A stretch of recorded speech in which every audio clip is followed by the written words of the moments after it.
Ubers is the most intense metagame, demanding the highest level of execution, both in the battle and in the team builder. It's not quite as easy as simply loading up the highest base stat total Pokemon, but the end result of the best teams do look suspiciously similar to what you'd arrive at with that methodology. Look at the standard Gen 6 Hyper Offense team, the one that runs the metagame, of Deoxyspeed, Darkrai, Primal Groudon, Mega Salamence, Extreme Killer Arceus, and Geomancy Xerneas. They have tremendous synergy together, of course, but tell us it doesn't look like it's just the strongest Pokemon crammed together. There's very little room to experiment with less viable Pokemon at the highest level in Ubers. You can't exactly mess around against Kyogre and friends, and yet there is a long history of Pokemon that are actually terrible in standard play. Like, you wouldn't want to bring them to OU, and in a lot of cases, you wouldn't want to bring them to any of the lower tiers either. Yet somehow, their unique traits bring them to a genuine niche in Ubers. Now, viability of the niches is relative. Sometimes they're meta-defining beasts. Other times they're just barely functional. But really, the fact that these Pokemon you never want to bring to standard play are viable at all in Ubers is miraculous. So flawed in the standard tiers of OU and below that they become especially unique for working in Ubers. Working in Ubers with working defined as having any notable niche whatsoever. We decided to highlight the top 5. We'll be counting down from the least viable that just barely scratch out a niche all the way to the most viable that are well and truly metagame standards. So join us in examining the top 5 terrible Pokemon that actually work in Ubers.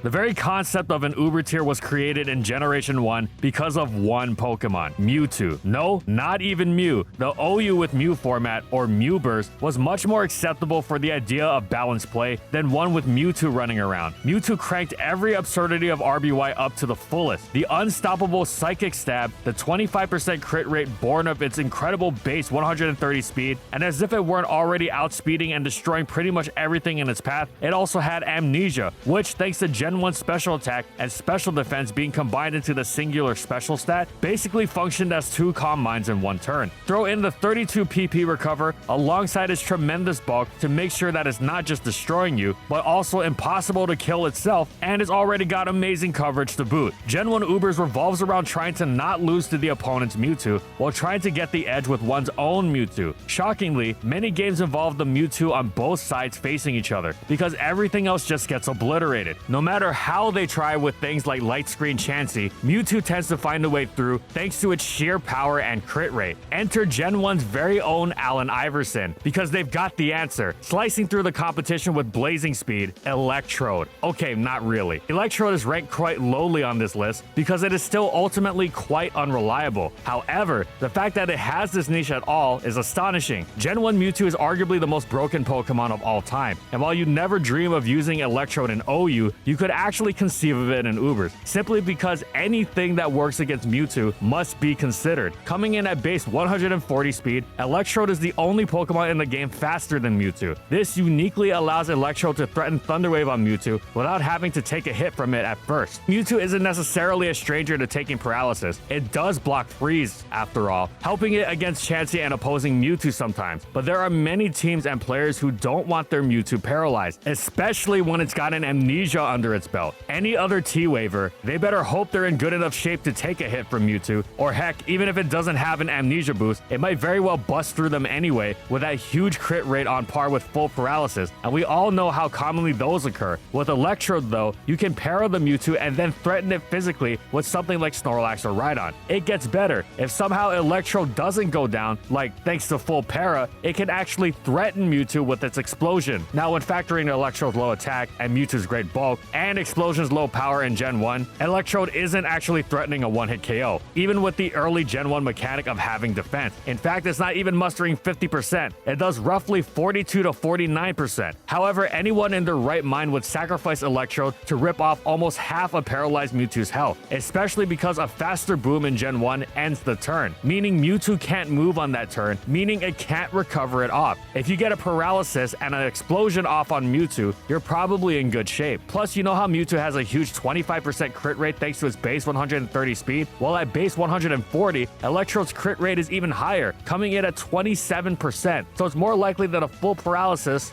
that a boom will crit. Now, even with that, it still won't KO from full, but doing 81 to 96% on Mewtwo is amazing, and will take out most Mewtwo that aren't in perfect health, to say nothing of how it becomes even easier to finish it off after it's paralyzed. Now, of course, Electrode is still very gimmicky in Gen 1 Ubers. It's just about never seen in serious play, mostly because it's so weak and ineffective against just about everything, and it largely doesn't work in Ubers for the same reasons it doesn't work in OU. You can't really check Mewtwo if you can be answered by literally everything else, at least not reliably.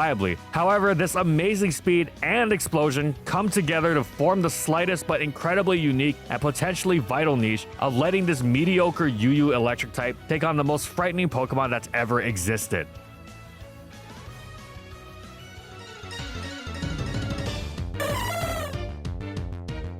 Jumpluff is a bad Pokemon on paper and in practice. Yeah, it's fast and has access to a bunch of good utility moves, but it's ridiculously frail and littered with major weaknesses, while also being unable to deal direct damage to save its life. Forget being used in OU, Jumpluff barely exists even in the lower tiers of these two gens. You can't quite subseed your way through everything, even with the help of sleep. Why does that change in Ubers? Well, first, unlike in OU, there are no grass types in Ubers to block your Leech Seed. Gen 4's one exception, Shaman Sky, is rare in high-level play for facing the same issue that Jumpluff has regarding its typing and frailty. Of course, Skyman is a massive threat in addition to being an amazing subseeder itself, so what's the deal with Jumpluff? Well, in Ubers, there's Groudon, whose Eternal Sun activates Jumpluff's Chlorophyll. Suddenly, Jumpluff isn't just fast, it's the fastest thing around. Sitting at 700 speed, it outruns quite literally everything in the game that isn't Choice Scarf Deoxys speed, whereas Shaman Sky can still be outpaced by every Scarfer, and even a few non-Scarf Pokemon. Jumpluff sprints past all of that and leaves it in the dust. With this in mind, and no grass types in sight, suddenly Leech Seeding everything in sight becomes a lot more feasible, especially since your task is made easier by the added passive damage of Stealth Rock and how effortless it is to spike on top of that, maybe even Toxic Spike. All you need is that free first turn, and when you're faster than everything in the game and have Sleep Powder, you'll find it. The fact that there are plenty of Earthquakes running around, especially choice ones, make it even easier for Jumpluff to find entry. If your Scarf Garchomp Earthquakes in Gen 4, you may as well be Smokey from the Big Lebowski because you're entering a world of pain. If Jumpluff forces a switch and gets a substitute for free without even having to expend its Sleep Powder, things get real nasty, real fast. If it's sleeping you from behind the sub, well, good luck. Even you turning to break the sub, already a tough strategy given the difficulty of switching around with hazards, is getting shut down there. Hazards also meant Kyogre wouldn't have a particularly pleasant time switching in to replace the sun with rain either. Even if you manage to take Jumpluff down in that situation, you're almost certain to have sustained so much damage in the process, you'll be easy pickings for its teammates. This particular talent of Jumpluff's was called Quick Stalling, and it paired up with other similar Pokemon like Taunt Will-O-Wisp Mewtwo for a unique type of strangling stall. Jumpluff was niche certainly, as it required a lot of support, and you had to be precise with bringing it in safely, given how pretty much everything in Ubers could eviscerate it should they actually get a hit off. But that talent in making sure they could never actually hit it, just its substitutes, as they were stalled out with the quickness, gave Jumpluff a unique niche.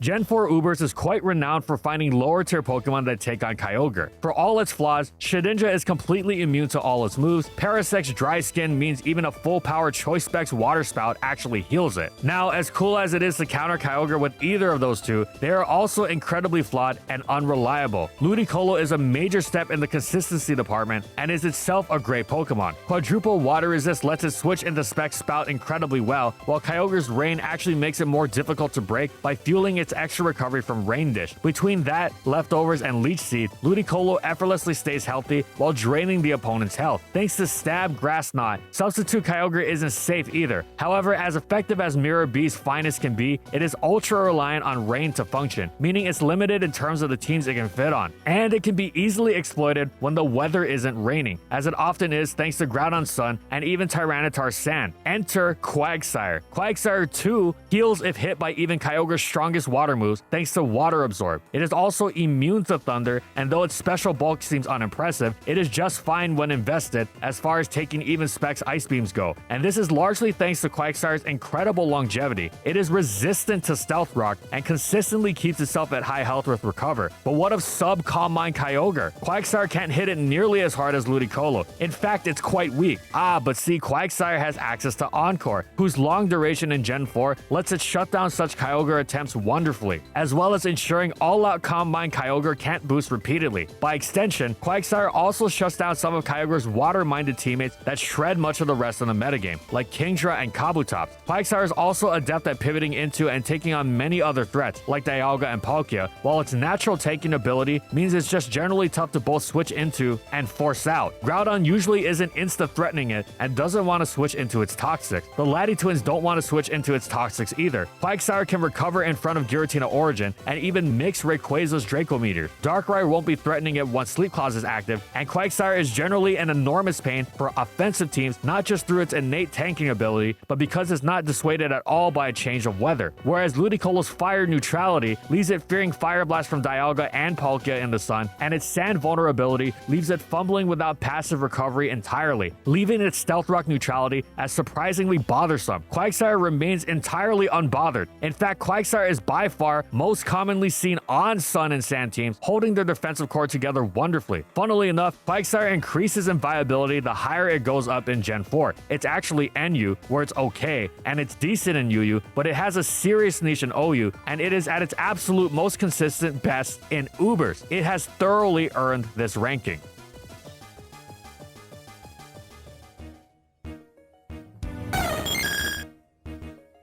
Espeon was a fixture on Sun teams in Black and White 1 OU, but was completely eclipsed by Xatu, which packed U-turn and had the bulk to actually mess with Tyranitar in Black and White 2. And Sun was eventually neutered into non-existence. Beyond that, its only use was on Baton Pass teams, which were incredibly controversial and wound up being overpowering to the point of it being banned as well, and that resulted in Espeon's complete disappearance from OU. It was too late in the gen for it to drop to UU, so it was stuck being non-existent in OU forever. So how did Ubers find a place for this Pokemon? Well, Espeon was used on Uber Shell Smash Baton Pass teams, yes, but we're not talking about those, because that's the same kind of busted synergy that was an issue in OU. We're talking about its place on a legitimate team style, one that isn't trying to cheese an auto win, but that uses Espeon's talents to ends considered more humble, as it was referred to by the player base anyway. This style was called Magic Sun. Funnily enough, Magic Sun was also considered gimmicky and unreliable early on, but as the years progressed and even good players were using it to consistent success, it eventually established itself as the real deal and one of Gen 5 Ubers' most iconic team styles. It was an offensive Sun style that aimed to abuse Ho-Oh to the fullest, but its attempt to deal with Ho-Oh's major Stealth Rock weakness would not involve Rapid Spin, given the limitations of the tier spinners and how impossible it was to spin against Arceus Ghost and Giratina Origin anyway. Instead, Magic Sun would attempt to keep Stealth Rock off through sheer offensive pressure. This is where Espeon came in. First and foremost, it completely ruined Deoxys speed. DOS would have to run Skill Swap to stand a chance. With its excellent speed, deceptive offensive power, alongside Grass Knot to slam Groudon and a Focus Sash attached, it adopted a freewheeling playstyle where, if the opponent had the chance to pop a Rocks, Espeon would switch in and, above all else, guarantee Rocks wouldn't go up. At least not yet. It played nasty mind games with the opponent. Even if it did switch into an attack and was brought down to the Sash, would they sacrifice it to ensure Rocks remained off, or would they pivot to something like Ho-Oh on the would-be KO turn, now threatening you, Rocks still not going up, with Espeon still being available to be sacrificed to block Stealth Rock later on? If you didn't get Rocks up by that point, Ho-Oh would surely destroy you. But did you dare to use Stealth Rock against Espeon, hoping it would switch? You definitely didn't want to get Rocks bounced back, not just because you wouldn't have them to check Ho-Oh, but because you setting up Rocks against yourself saved their Groudon the turn needed to do so, allowing them to pressure you even more. Espeon wasn't alone in this effort, of course. Max Speed Groudon, rocking the added power of Earthblade, would counterlead the usual safe Rocks of bulky Dialga through an unexpected one-hit KO. Darkrai's high speed and Dark Void would shut down nearly any potential rocker, even Stealth Rock Arceus Ghost, which actually rose in usage specifically because of Magic Sun. Previously, Stealth Rock Arceus as a whole was seen as a waste. The style operated at a fast pace beyond these no matter what else was supporting it. Scarf Genesec's ever-threatening U-turn maintained momentum beautifully. Palkia or Aladi Twin brought the pain, and Extreme Killer Arceus always posed an endgame threat, even if rocks did go up. But it was, of course, all about Ho-Oh blasting everything to smithereens in the absence of Sneaky Pebbles, and it largely did this thanks to the deceptively consistent assistance of its good friend and surprise Gen 5 Uber star, Espeon.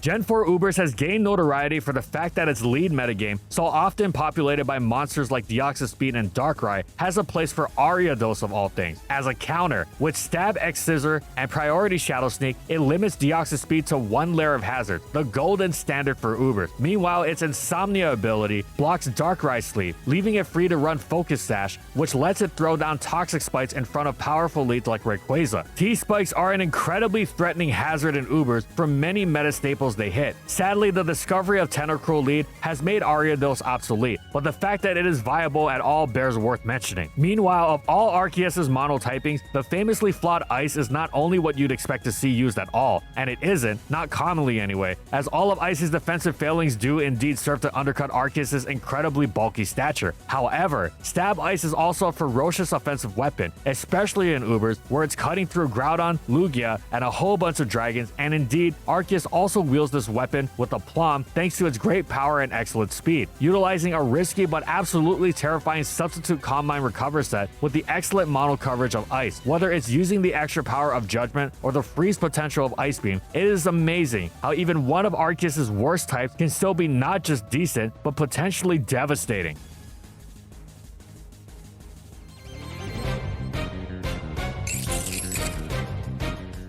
Klefki is a Pokemon that has no place in serious Gen 6 OU. It had a moment in late X and Y when everyone was losing their minds over how to answer Mega Gardevoir, but that moment passed with the arrival of Mega Diancie and Oras, as well as the rise of spike stacking in general upon realizing the defoggers were bad, which came with the desire to use Ferrothorn and Skarmory. A later response to spikes and Clefable came in the form of an explosion of Excadrill usage, to the point where it was a top 2 Pokemon in the tier, and Excadrill could not possibly ruin Klefki harder, to say nothing of its limited to non-existent defensive potential to begin with in a metagame that had been largely devoid of Mega Gardevoir for so long, and even answering Mega Gardevoir wouldn't be worth the complete free switch it gave to Excadrill. Klefki was decent in UU, far from a superstar, never going to be flashy or earth-shatteringly dominant, but perfectly decent. So how is that this Pokemon, unviable in OU and pretty good in UU, is one of the very best, most important, consistent, metagame-defining, top-tier Pokemon in Ubers, and thus far and away the best on this list? Well, from day one, Gen 6 has been dominated by Geomancy Xerneas, one of the most outrageously powerful set of sweepers ever, and Klefki completely shuts Xerneas down. Now, we're not saying Klefki hard counters Xerneas, in that there's nothing Xerneas can do to break Klefki, because that's not true. However, what Xerneas cannot do is break Klefki without getting itself paralyzed. A paralyzed Xerneas is as good as dead. It becomes infinitely easier to take out for any halfway decent team, even if the Xerneas is aromatherapy and switches out to heal itself later. Its power herb will have been consumed, and thus it becomes much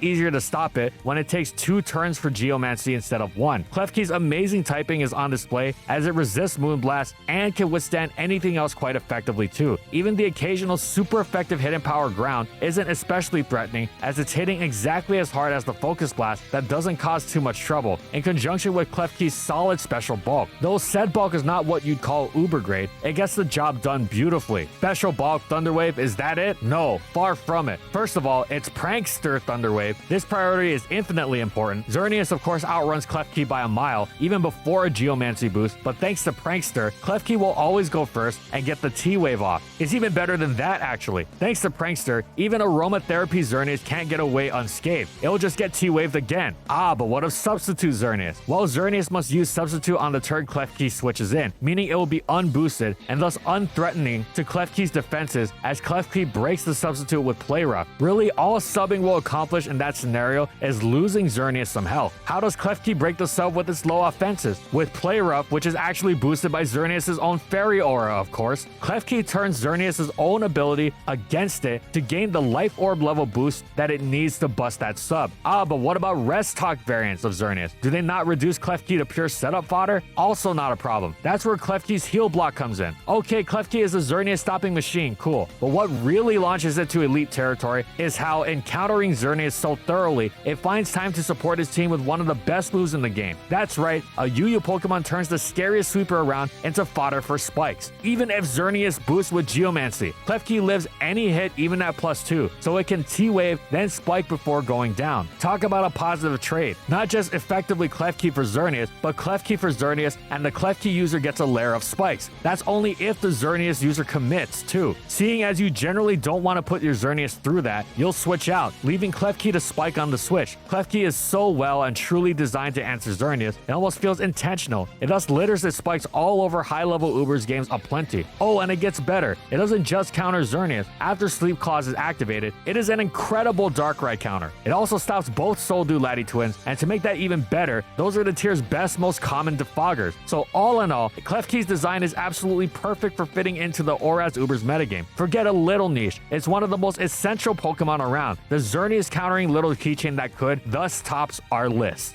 And that's it. Of course, there are many more bad Pokemon that manage to find niches in Ubers. We'll almost certainly cover them in a future video. Let us know which such Pokemon you'd like to see. Either way, it is truly a thing of joy to see such Pokemon generally regarded as in-game staples hanging with the box art legendaries. So leave a comment on what else you would like to see below. Thanks so much for watching, everyone. Also, if you're interested in more Uber stuff, we did a video of what's the worst Ubers Pokemon, so be sure to check that out. And as always, if you liked the video and you want to see more, be sure to subscribe to False Swipe Gaming for more weekly Pokemon content. And thank you so much to our patrons for continued support of our videos, and thank you to everyone else watching as well.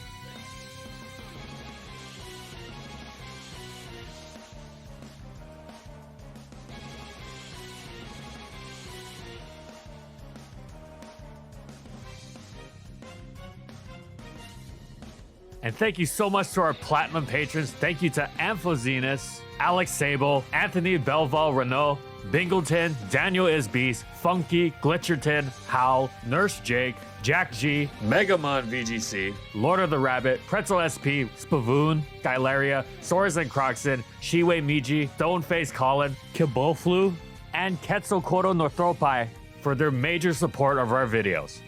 And follow my crew on these social media platforms. And that's all I got. See you next time, everyone.